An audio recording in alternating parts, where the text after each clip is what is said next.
Okay, so this video is going to explain how to solve all the problems on the CFA 3 review, which you're going to be working on in class. All the problems on this practice test are similar to the ones that you're going to take or seek tomorrow for the district exam. So please follow along and use these examples to help you on the CFA 3 review.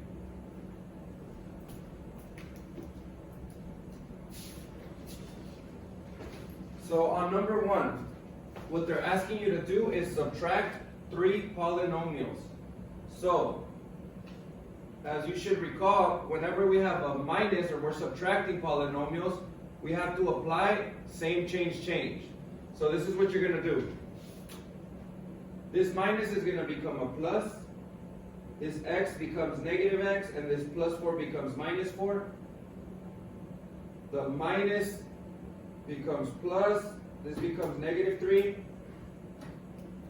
and another negative 3. So now, we have to look for the same exponents. We have a 4x squared and a minus x squared. What does that give us? 4 minus 1x squared is 3x squared. The next term we look at is the x's. We have a 3x minus 3x.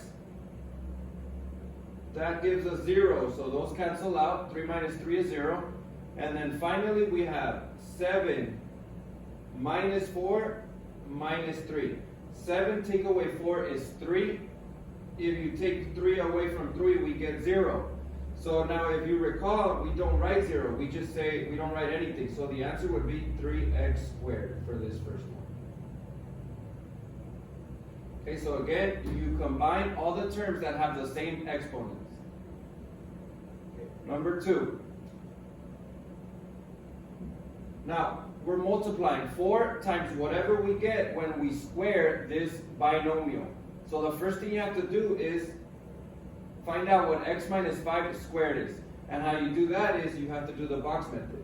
Remember, x minus 5 squared is the same thing as x minus 5 times x minus 5.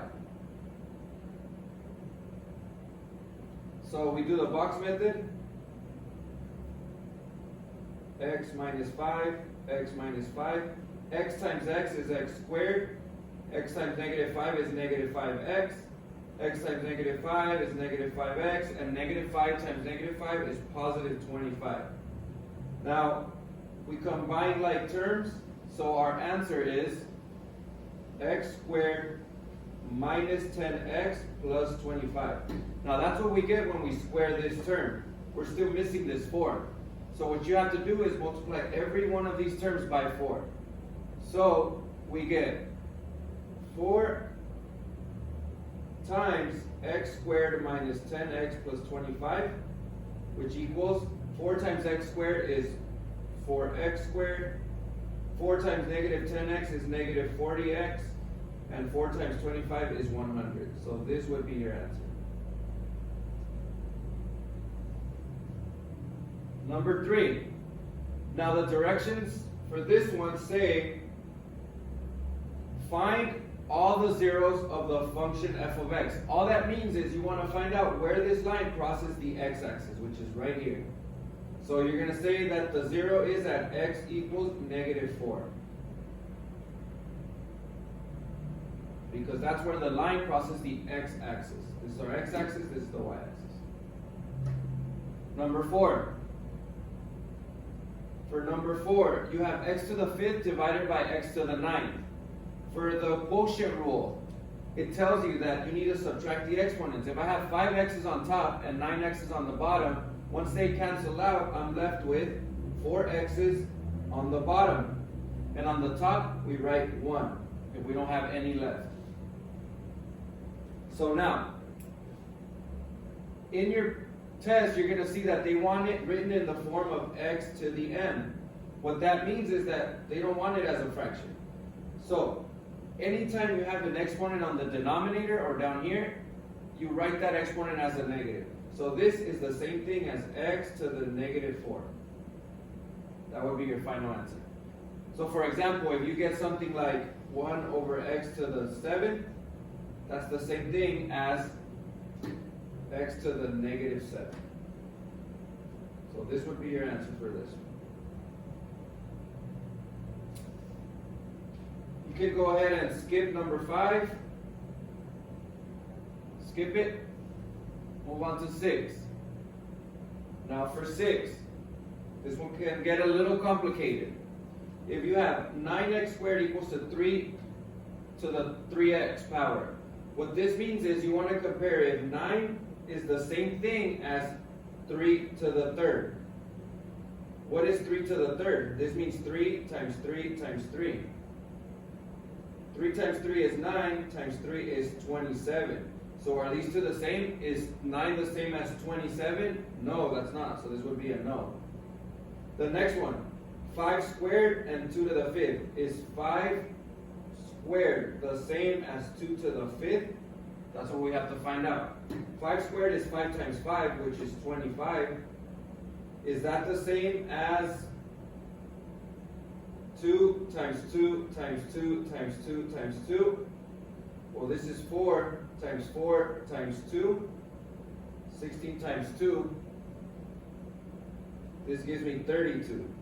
So 25 and 32 are not the same. So these two are not the same.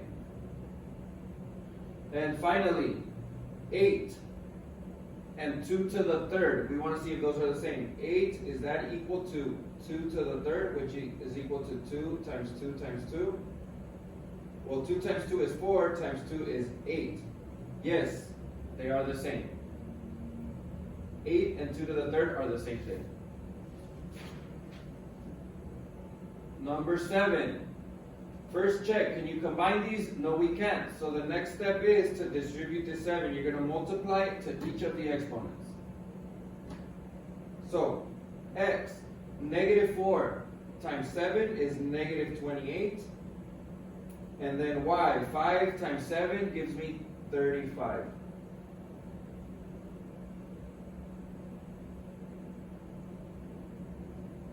Number 8. We notice that we can combine the a's. So we get a to the 3 plus 4 is 7. And b squared stays the same, and we have a 5. Distribute the 5. A to the 35th, b to the 10th.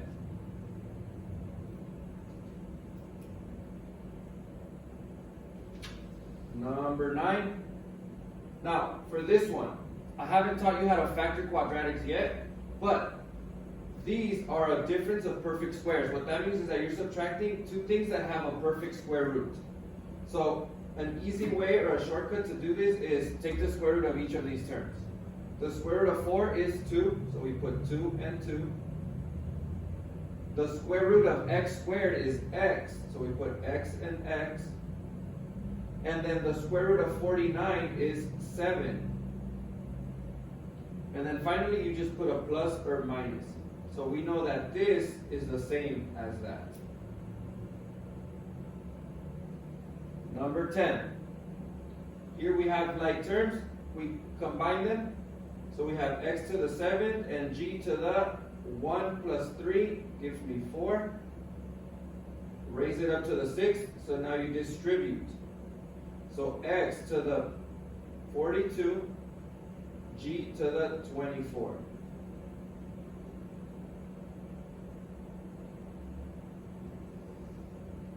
Number 11.